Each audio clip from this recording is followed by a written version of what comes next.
Today, we're diving into a real-life mystery, a 1,300-year-old cold case. We're talking about one of the most important poets in Japanese history, a true literary giant. His words have survived for ages, but the man himself, well, he basically vanished. Yeah, it's this crazy paradox, right? His name is Kakinomoto no Hitomaro, and he's so revered they call him a kase, a saint of poetry. But when you actually try to find the guy, the man behind the poems, there's almost nothing. The official histories are just silent. So how does a person that famous just disappear from the record? So this title, Kase, what's the big deal? Well, it's the absolute highest honor. It puts him on a literary Mount Rushmore. He was a court poet way back in the late 7th century, and his work in the Manyoshu, that's the very first collection of Japanese poetry, is legendary. This guy literally helped shape the Japanese language, and yet, poof, he's a ghost. I mean, the lack of information is truly staggering. His name doesn't show up in any of the official court chronicles from that time. We have no idea when he was born or when he died.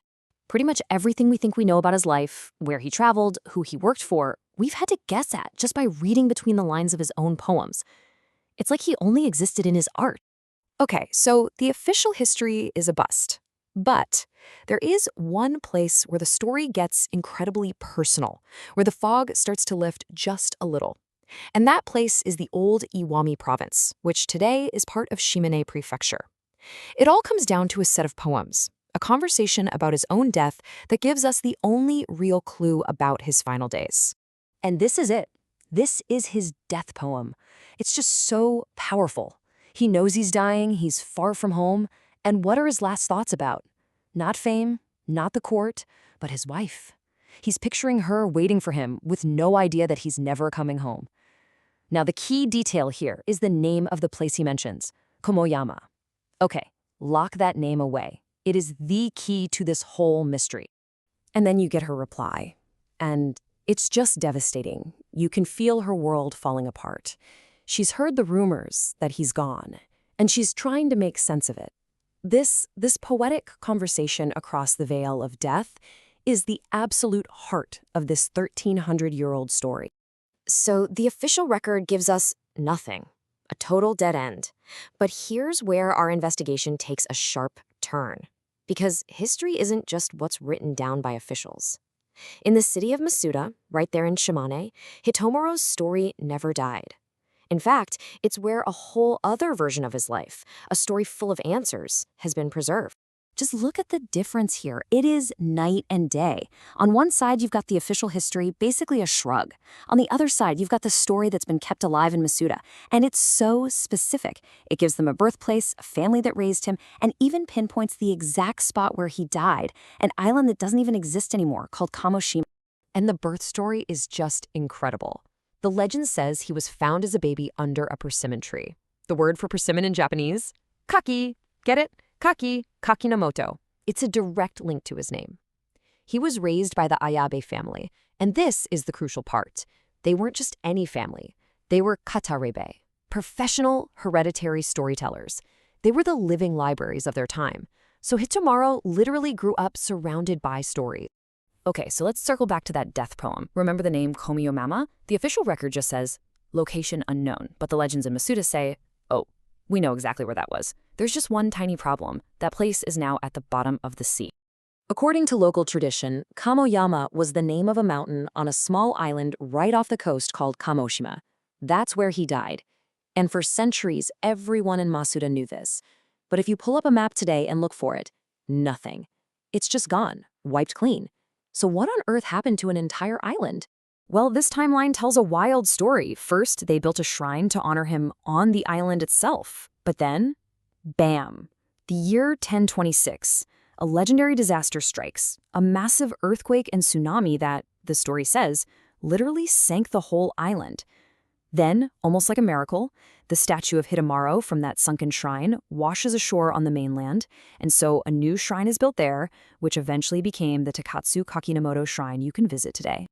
Now, for almost 1,000 years, this whole story, the Great Manjitsunami, the sinking island, was treated as just that, a story. A really dramatic piece of folklore, but, not real history. There were no official documents to prove it, so it was pretty much dismissed as a myth. That is, until very, very recently.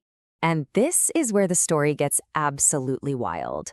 Modern geologists started doing surveys in the Masuda area, and what did they find? Deep under the soil, they found a thick layer of sand and ocean sediment, classic evidence of a monster tsunami. And when they dated it, it was from the 11th century, the exact time of the legend. Suddenly, science proved that the 1,000-year-old story wasn't just a myth, it was a memory. So, wow, the legend seems to be totally rooted in fact. But what's maybe even more remarkable is how this story has been kept so alive. In Masuda, Hitomaru isn't some dusty figure you read about in a textbook. He's a part of everyday life. He's still there.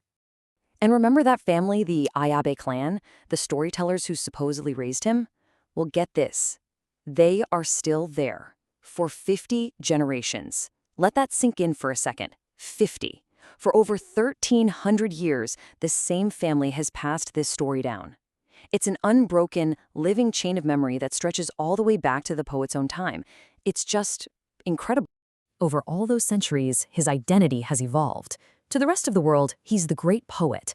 But in Masuda, he's lovingly known as Hitomaru-san. And this happened because of some brilliant wordplay. See, Hitomaru sounds a lot like the Japanese phrase for fire stops, hitomaru, and it also sounds like the phrase for a person is born, hito-umaru. And just like that, the great poet became a local deity, a god who protects you from fires and ensures a safe childbirth. And this reverence isn't just something they talk about, they live it. Every single year, they hold the Hasaku Festival to celebrate him, complete with ancient rituals like horseback archery. And just last year, for the 1300th anniversary of his passing, they created brand new sacred dances and music to tell his story. The legend is still growing, still being told in new ways. So, this is where we're left. On the one hand, you have the official history, which is basically a blank page. And on the other, you have this 1,300-year-old living story in Masuda, full of detail and emotion, and now even backed by science. It really makes you stop and ask a much bigger question, doesn't it? What is history? Is it just the facts that get written down by officials? Or is it also found in the stories, the songs, and the faith that a community decides is important enough to keep alive for 50 generations?